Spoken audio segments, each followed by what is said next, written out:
अपने चाचा की मौत पर जो ये चीख पुकार सुन रहे हैं, अब ये रेप पीड़िता लड़की भी इस दुनिया में नहीं रही। बहुजन समाज के सबसे बड़े नेता कांशीराम जी कहा करते थे, जुल्म के खिलाफ जो कौम आवाज़ नहीं उठाती वे लाशें उठाती है। नमस्कार, मैं राकेश कुमार।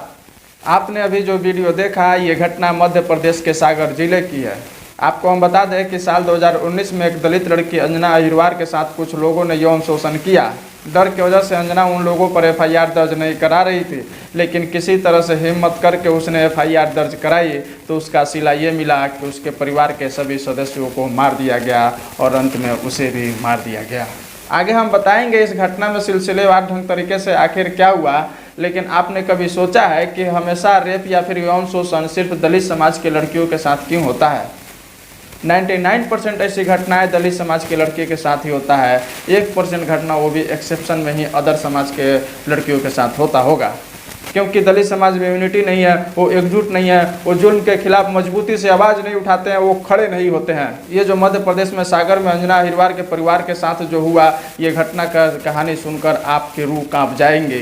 2019 में अंजना अहिरवार जिसके साथ यौन शोषण हुआ था, उसने हिम्मत करके एफआईआर दर्ज तो करा दिया गया, लेकिन उन लोगों पर कार्रवाई नहीं हो रही थी। तो वे लोग उस लड़की पर दबाव बना रहे थे वे केस उठा ले, लेकिन वो केस नहीं उठा रहे थे। हिम्मत के साथ, मजबूती के साथ खड़ी थी। वह ये कि 2023 में अंजना अहिरवार के भाई नितिन अहिरवार की हत्या पीट के कर दी गई, क्योंकि वे केस नहीं उठा रहे थे। जब उसके भाई को पीटा जा रहा था तो उसकी मां जब बीच बचाव में गई तो उसकी मां को भी निर्वस्त्र करके पीटा गया और सरेआम बेइज्जती की गई। समझ रहे ना कि ये कितनी बड़ी घटना हुई है।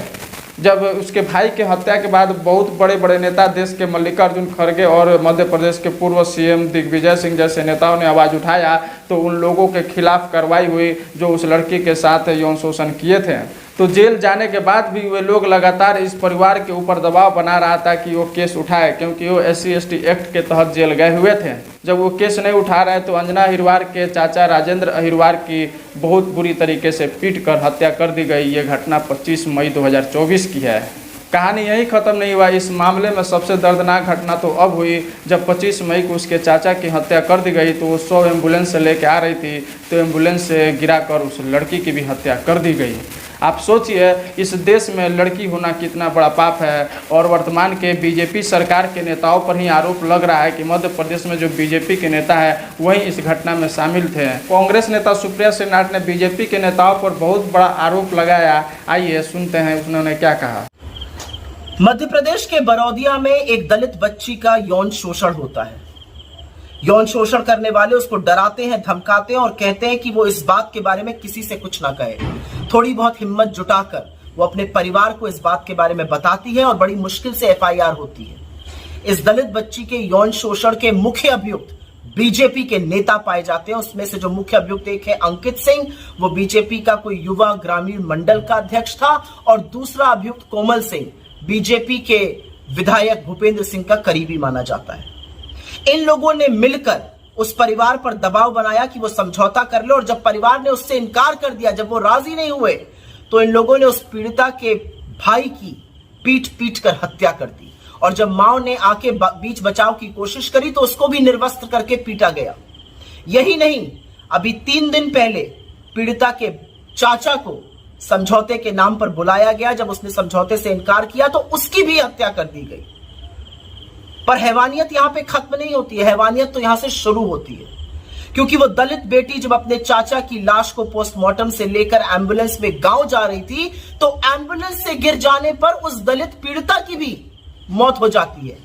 1 साल में 2 हत्याएं और संदिग्ध परिस्थिति में उस पीड़िता की मौत जिसने बीजेपी के नेताओं पर यौन शोषण का आरोप लगाया था, यह सभ्य समाज की निशानी तो नहीं है। मुझे नहीं पता आपको इस बात की खबर मिली है कि नहीं मोदी जी, लेकिन असलियत यह है कि दलित, आदिवासी, पिछड़ा होना इस देश में अभिशाप बन चुका है। देश के बहुत बड़े सामाजिक कार्यकर्ता हंसराज मीना ने लिखा, सॉरी बहन, ऐसा नहीं है कि मैंने आपके लिए आवाज़ नहीं उठाई। बीजेपी के गुंडे ने जब आपके साथ छेड़छाड़ की तब आवाज़ उठाई। आपके भाई की हत्या, मां को निर्वस्त्र करके घर तोड़ा गया तब आवाज़ उठाई। आपके चाचा की हत्या हुई तब आवाज़ उठाई। लेकिन अपना सिस्टम नहीं है, इसलिए हम हार जाते हैं।